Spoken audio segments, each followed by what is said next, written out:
All right, let's get started. Today we are diving deep into Exodus chapter 24, and we're going to be focusing on the commentary from My Christian Space. Yeah, this chapter is all about that covenant between God and the Israelites, a pivotal moment for sure. It really is. I mean, just imagine, right?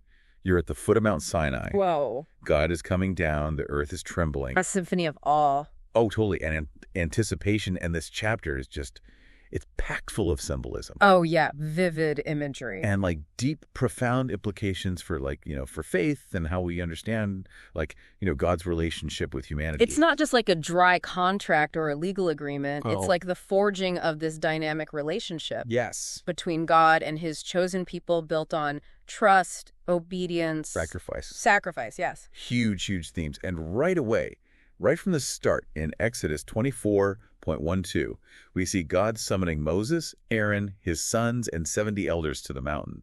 But it's interesting, right? Only Moses gets to approach God directly. The others, they have to worship from afar. And that number, that 70 elders, that's not just a random number. It represents the nations, hinting at those universal implications of this covenant. So it's bigger than just the Israelites, you're saying? Yeah, God's plan is not limited, right? It extends outward to encompass all of humanity.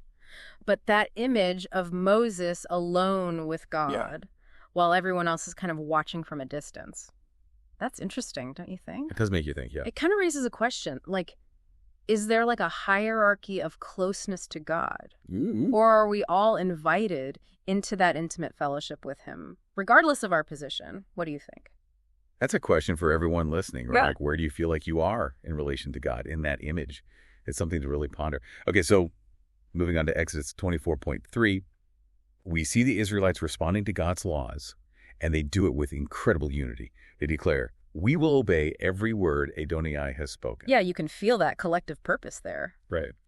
It's powerful. Their unity stems from aligning themselves with something bigger than themselves, with God's will. Have you ever felt that kind of collective energy? Oh, absolutely. Where a shared goal just brings everyone together in this really powerful way? It's amazing to see that dynamic playing out in this ancient story. Yeah, it's electric. Yeah. Okay, now let's get into the covenant ceremony itself. It's in Exodus 24:48, and it's like this carefully orchestrated ritual full of symbolic actions. Oh, and each element just explodes with meaning. Right. We see the altar symbolizing that point of connection between the human and the divine. The 12 stones representing the 12 tribes of Israel, highlighting that unity, With a 12. interconnectedness of the people, and then the sacrifice, the best bulls, representing giving of what is most precious. Wow. The blood itself, it's central to the covenant, Right. symbolizing both redemption from past transgressions and also a commitment to serving God going forward. Okay, so then we come to Exodus 24:9-11, and the imagery here, wow, breathtaking. 75 leaders, including Moses, Aaron, and his sons, they actually see God, and under his feet is a pavement of sapphire, just as clear as the sky. It's more than just a spectacle, though. What do you mean? The number 75. It builds upon that theme of redemption that we see established by the blood covenant. And sapphire, it symbolizes purity, hinting at the holiness of God's presence. But what's really remarkable is that these leaders, they're not destroyed by this encounter. They're not struck down by God's holiness. Instead, they enjoy fellowship with him, even sharing a meal. So they're chilling with God. They're dining with the divine. Wow, that's a powerful image of intimacy. Connection. Like being invited to dine with royalty, And then in Exodus 24:13, God gives Moses the task to go up the mountain and receive the stone tablets containing the Torah, the laws and teachings that would guide the Israelites. Imagine being entrusted with the very words of God. Moses becomes this conduit, bringing this incredible knowledge down from the mountaintop to share with everyone. Makes you think about how we share our own spiritual insights, right? What do we choose to pass on? How do we teach, and what's our responsibility with knowledge? Especially sacred knowledge. Yeah, that's a lot to unpack, right? And then in Exodus 24:13-15, Moses, he prepares for this momentous task by taking Joshua with him up the mountain, leaving Aaron and Hur in charge of the people. It's so important, that delegation. It shows that even in a spiritual context, leadership involves empowering others, sharing responsibility, and planning ahead. It takes a village. It does. Even Moses, chosen by God, he recognized he couldn't do everything himself. He needed trusted people to share that load. And it's not just about dividing up the tasks. It's about recognizing the gifts and talents of others. Joshua, Aaron, Hur, they each had a role to play. It's a good reminder for us too, right? We don't have to carry the weight of the world alone. We're designed for connection, for Right. collaboration, for sharing the burden and the joy with others. I love that. We're not meant to do this alone. Okay, so now things are about to get dramatic. The cloud representing God's presence covers the mountain for 6 days. 6 days. Remember that pattern we see all the time in the Bible? Oh, yeah. That seventh day, It's a big one. always significant, a time of revelation. From the creation narrative onward, that seventh day, it marks this moment of completion, of unveiling something new. And on that seventh day, Exodus 24.1618, it paints an unforgettable scene. God's glory appears as this raging fire on top of the mountain, visible to all the Israelites below. Meanwhile, Moses, he enters the cloud, the very presence of God, and spends 40 days and nights on the mountain. 40 days and nights. That number, 40, it holds so much weight. Often it represents a period of trial, transformation, and preparation, like Noah weathering the flood for 40 days and nights, or Jesus facing temptation in the wilderness for 40 days. There are like periods of intense testing where faith is refined, character is forged.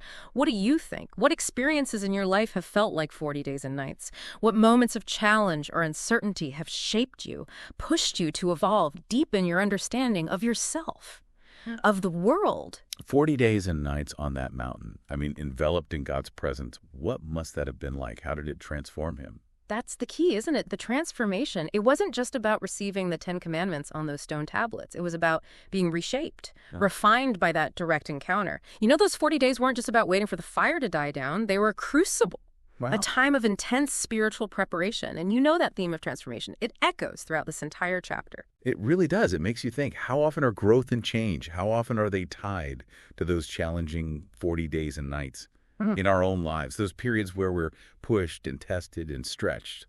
But going back to the chapter for a second, we've talked a lot about the spectacle, the visuals, the fire, The cloud. the cloud, yeah. But I think it's also important to remember what this represents. The Torah, the laws and teachings that would become the foundation of their faith. And it's not just about rules and regulations, is it? Right. The Torah, those stone tablets, they represented a way of life, a blueprint for a relationship with God. They offered a path to navigate the world, a framework for making those moral and ethical decisions. So like a guidebook almost. Exactly. It's not just a rule book. And it wasn't meant to be like this one-time download either. It Right. was something to be studied, to be wrestled with, to be applied to their daily lives.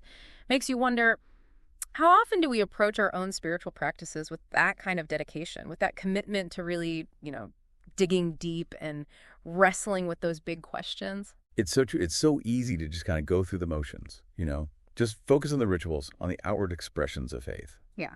Without really doing that inner work. Yeah, without grappling with those big questions. But this chapter, it reminds us that real transformation, real connection with God, it requires more than just going through the motions, right? It requires us to engage, to wrestle, to question. To allow ourselves to be changed. Yeah. And speaking of challenges, there's another fascinating detail in this chapter.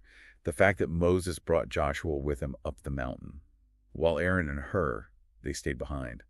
It's about delegation, even in spiritual matters. It's crucial. Moses recognized he couldn't do it all. He needed people he could trust to share that burden, to support him, to support the Israelites. And it wasn't just about splitting up the to-do list. It was about recognizing the talents that everyone brought to the table. Joshua, Aaron, Hur, they each had an important role to play in leading the Israelites. It's a reminder, right? We don't have to carry the weight of the world alone, of our own personal journeys alone. We're meant to be in this together. Yeah, we are designed for connection, for collaboration, for sharing the burden and the joy with each other. Sharing the joy. I love that. It's so easy to get caught up in that me narrative, right? To feel like we have to do it all on our own. But Exodus 24, it reminds us that true leadership, true growth, it comes from empowering others. It comes from realizing that we're stronger together, Yeah. more resilient when we work together, when we journey together. I love that perspective, and it's a message that it transcends time. It transcends cultures. Whether we're talking about ancient Israelites making that covenant with God, or us, modern people navigating this complex life, that need for connection, for shared purpose. It's a constant, something we all need. It really is. It's this beautiful thread. Yeah. It weaves through so many stories, reminding us that we are not alone. Mm-hmm. But before we go to the final part of our deep dive, I want to pause for a second and ask you, the listener, what is resonating with you most from this chapter so far? What images, symbols, ideas have stood out to you? Yeah. Take a minute to think about those questions, and when we come back, we're going to explore some of the broader implications of this covenant, how it continues to shape how we understand faith, leadership, the human experience. Okay, so we're back, and we've been talking about this incredible chapter, Exodus 24. We've explored the imagery, the symbolism of that covenant ceremony, and of course, Moses' incredible transformation during his time on Mount Sinai. But there's one more thing I want to kind of dig into before we finish up. Oh, okay. I'm curious. What's caught your eye? Well, it's this whole idea of a covenant. Yeah. It's such a powerful concept, spiritually, of course. Right. But even just in our everyday lives. Mm. Think about it. Marriage vows, business contracts, even just like the unspoken agreements we make with our friends. Yeah. There's this underlying element of commitment, of accountability to something bigger than just us as individuals. Yeah. It is fascinating how this ancient covenant, the one we're talking about today, between God and the Israelites, it still speaks to us today, doesn't it? I mean, we might not be, sacrificing bulls. Right. Or standing at the foot of a mountain that's, smoking and on fire. Yeah. But we still wrestle with those same questions. What does it mean to make a promise? What are we willing to sacrifice for what we believe in? What happens when our commitments get tested? And Exodus 24 gives us some insights into those questions, right? Yeah. Like, we see how the covenant wasn't just about what the Israelites were going to get from God, the protection, guidance, the land. It was also about their commitment to him, their willingness to actually follow his laws, to live in a way that honored their end of the deal. It wasn't just a one-way street. It was a relationship built on trust and responsibility. Mutual responsibility. It's huge. It reminds us that real commitment, it's more than just showing up, right? It's more than just going through the motions. It's active. It is. It requires participation. It requires us to invest in the relationship, to put in the work, even when it's hard. It's like a garden. You can't just plant the seeds and expect them to just magically grow. Right. You've got to water, got to weed, you got to nurture. It's an ongoing thing. Yeah, any relationship, any real commitment requires that care and attention. And that sometimes means sacrifice, doesn't it? We see it right here in Exodus 24, the Israelites offering the best of their livestock, acknowledging that commitment, that it involves giving something up, something precious.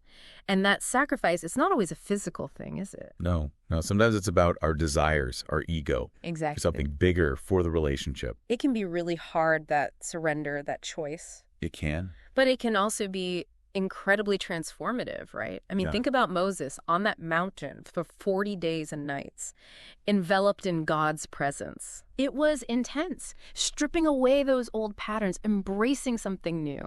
And that's what often happens, I think, when we really commit, when we're willing to sacrifice for something bigger than ourselves. We come out changed, refined. More aligned with our purpose. More aligned. It's like those 40 days and nights that we all go through, those times of challenge, of transition.